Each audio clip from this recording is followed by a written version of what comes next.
Iniesta was the best player of Barcelona. For me, was the number one. I know people talk about Messi. In a sport obsessed with superstars and spotlight seekers, one man redefined greatness through whispers rather than roars. This is the story of Andrés Iniesta, the silent maestro who conducted football's most beautiful symphonies. And while Messi dazzled and Ronaldo dominated headlines, Iniesta painted masterpieces with his feet. Pretty good players in the past. I think the remarkable thing about Iniesta, I think, is that... But how did a shy boy from a small Spanish village become the most elegant footballer of his generation? And why do his former teammates still call him the greatest player they've ever seen? Our story begins in Fuentealbilla, a village so small that it barely appears on maps. Born in 1984, Andrés Iniesta Lujan was the youngest of 4 children in a working-class family. His father ran a small construction business. His mother worked part-time. Football wasn't even on their radar. But something magical happened when 8-year-old Andrés first touched a football. Local coach Enrique Fernández spotted a boy who seemed to communicate with the ball in a language only they understood. The ball stuck to his feet like magic, and his vision extended beyond his years. At just 12 years old, Iniesta made the heartbreaking decision to leave everything behind for Barcelona's La Masia academy. The homesickness was crushing. Phone calls home ended in tears. Some nights he cried himself to sleep, wondering if his dream was worth the pain. His coaches remember a boy who barely spoke above a whisper, but let his feet do all the talking. While other academy players fought for attention, Iniesta disappeared into the shadows and emerged as pure footballing poetry. In 2002, 18-year-old Iniesta stepped into Barcelona's first team during one of the club's darkest periods. The team was struggling, trophies were scarce, and the Camp Nou felt more like a graveyard than a cathedral. But everything changed when Pep Guardiola took charge in 2008. Guardiola didn't just see a talented midfielder, he saw the heartbeat of his revolution. In Guardiola's Tiki-Taka system, Iniesta became the conductor, orchestrating every movement with surgical precision. What made Iniesta special wasn't speed or strength, it was his supernatural awareness. He could see passes 3 moves ahead, threading the ball through impossible gaps with the delicacy of a surgeon. His first touch was so perfect that it seemed to defy physics. The results were staggering. Between 2008 and 2012, Barcelona won 14 major trophies. They redefined football itself, turning matches into art exhibitions.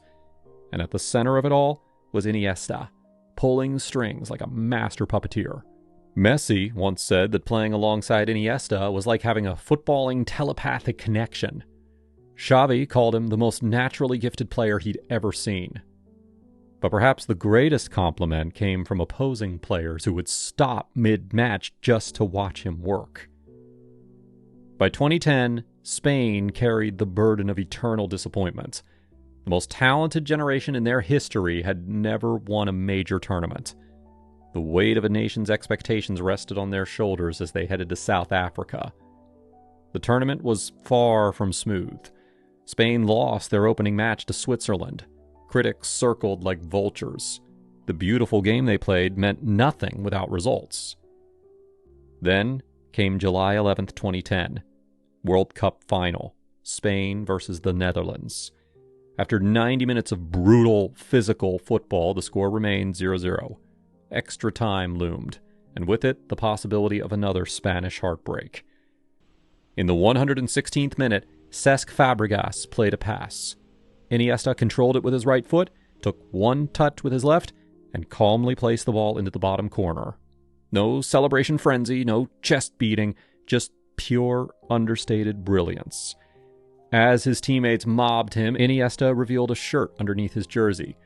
Dani Jarque, siempre con nosotros, a tribute to his friend who had died the previous year. Even in his greatest moment, Iniesta thought of others first. And with that goal, Iniesta didn't just win Spain their first World Cup. he completed one of football's greatest redemption stories. The quiet boy from Fuentealbilla had conquered the world. But the World Cup was just the beginning. Iniesta continued painting masterpieces for club and country. Euro 2012 brought another international crown. At Barcelona, he collected 9 La Liga titles, 4 Champions League trophies, and countless individual accolades. But statistics never captured Iniesta's true genius. He was football's greatest minimalist, achieving maximum impact with minimum fuss. While others needed 20 touches to create magic, Iniesta needed just 2. His dribbling wasn't about tricks or flicks. It was about shifting his body weight so subtly that the defenders were left grasping at shadows. The respect he commanded was universal. Real Madrid fans applauded him at the Bernabeu. Chelsea supporters gave him standing ovations at Stamford Bridge. In a sport often consumed by tribalism, Iniesta transcended club loyalties. Off the pitch, he remained the same humble soul who left Fuentealbilla as a child. No scandals, no controversies, just a man who let his football speak while he stayed silent. In an age of social media personalities, Iniesta was refreshingly authentic. In May of 2018, after 22 years at Barcelona, Iniesta played his final match at the Camp Nou. The stadium rose as one, 95,000 people paying tribute to their silent maestro. Grown men wept. Legends nodded in respect. Even the Barcelona players formed a guard of honor for their departing captain. But his journey didn't end there. Moving to Japan's Vissero Kobe, Iniesta brought his artistry to Asian football, inspiring a new generation of players and fans.